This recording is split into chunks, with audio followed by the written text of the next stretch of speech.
الطفلة ملاك عادت لأحضان أبيها بعد أن تعرضت للخطف الأيام الماضية. والد الطفلة ملاك أشاد بجهود الفيحاء الفضائية التي بادرت بنشر صورة الطفلة وعنوانها. نشكر قناة الفيحاء بداية، يعني هي اللي بادرت أول قناة، وهي اللي خابرتنا، مو احنا خابرناها حقيقة يعني.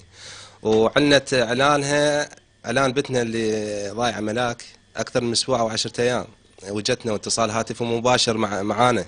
كان المناشدة التي عرضت في الفيحاء الفضائية واستجابة قائد شرطة البصرة اللواء فيصل العبادي الذي شكل فريق عمل أمني للعثور على ملاك كانت أسبابا مباشرة لعودة الطفلة إلى عائلتها من جديد.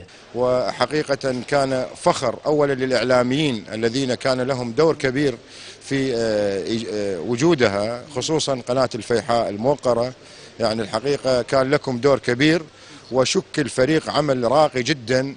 وبعد أن علم بأن هذا الفريق سيجوب المحافظات للبحث على هذه الطفلة، تم إطلاق سراحها في الشارع وعادت إلى بيتها سالمة بإذنه تعالى. بقينا نبحث عنها طبعا. أول مبادرة كانت من قناة الفيحاء، اتصلت بينا، وأول إعلان كان طبعا عن طريق قناة الفيحاء.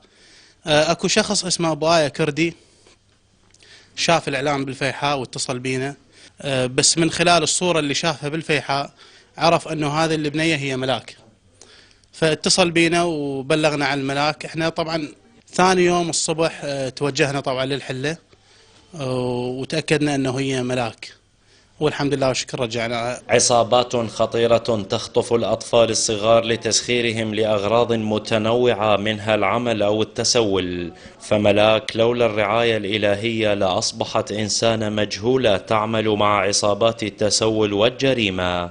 طالب البديري، الفيحاء، البصرة.